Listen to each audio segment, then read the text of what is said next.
Nura M Inuwa shahararren fitaccen mawaƙin nan wanda aka fi sani da wato Nura M Inuwa. Assalamu alaikum jama'a, barkanmu da sake kasancewa da ku ta cikin wani sabon bidiyo namu a cikin wannan tasha ta mai albarka. Da ala dan uwa ina roƙonka da idan yau ne farkon zuwan ka wannan tasha mai albarka, kada ka sha'afa ka daure ka danna mana alamar nan ta subscribe kana ka danna alamar ƙararrawar sanarwa domin samun shirye-shiryen mu akai-akai da zarar mun ɗora. Sannan kuma idan ba wani farkon zuwan ka wannan tasha mai albarka ba, ina roƙonka da ka daure ka dinga mana share da like da comment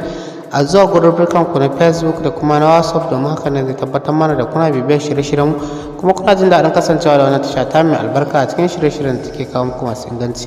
Shahararren fitacce wanda aka fi sani da wato Nura M Inuwa, na tabbatar da lallai zahiri idan kana bibiyar wannan mawaki wato Nura M Inuwa ka tabbatar da mawaki ne wanda ya shahara kuma yake taka rawar gani musamman ma a masana'antar takani, musamman ma yadda yake namijin kokari yake fitar da shahararrun waƙoƙi akai-akai a cikin faɗin kowace shekara kamar yadda ya saba kawo muku.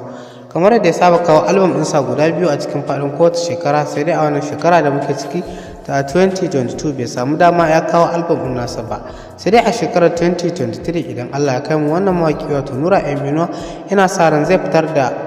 album ɗinsa kamar yadda ya saba fitarwa a cikin faɗin kowace shekara. Fatan za ku ci gaba da kasancewa da wannan tasha ta mai albarka kuma za ku biyo mu har zuwa ƙarshen wannan bidiyo namu domin jin yadda Nura M Inuwa zai fitar da album ɗin nashi kamar yadda ya saba kawo a cikin faɗin kowace shekara. Kawai ka dai ka ci gaba da kasancewa da wannan tasha ta mai albarka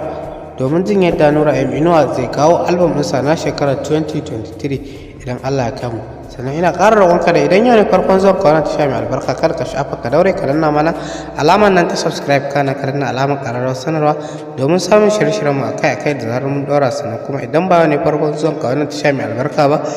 ina roƙonka da ka daure ka dinga mana share da like da comment a zuwa gururrukan ku na Facebook da kuma na WhatsApp don haka ne zai tabbatar mana da kuna bibiyar shirye-shiryen mu kuma kuna jin daɗin kasancewa da wannan tasha ta mai albarka a cikin shirye-shiryen da take kawo muku.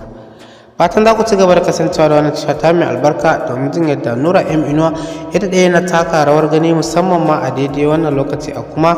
wannan shekara da muke tunkara da zamu tunkara ta 2023 da album ɗin da zai saka a shekarar da zamu tunkara ta 2023. Kawai kare ka ci gaba da kasancewa da wannan tasha ta mai albarka domin jin yadda Nura M Inuwa zai kawo album ɗin nasa na shekarar 2023 idan Allah ya kai mu. Fatan za ku biyo mu a zuwa bidiyo namu na gaba domin jin yadda Nura M Inuwa zai kawo album ɗinsa na shekarar 2023 idan Allah ya kai mu. Sai dai ina ƙara roƙonka da idan yau ne farkon zuwan ka wannan tasha mai albarka, kada ka shafa ka daure ka danna mana alamar nan ta subscribe kana ka danna alamar ƙararrawar sanarwa domin samun shirye-shiryen mu akai-akai da zarar mun ɗora. Sannan kuma idan ba ne farkon zuwan ka ba, ka daure ka dinga mana share da like da comment a zuwa gururrukan na Facebook da kuma na WhatsApp. Mun gode, fatan za ku ci gaba da kasancewa da wannan tasha ta mai albarka. Wassalamu alaikum.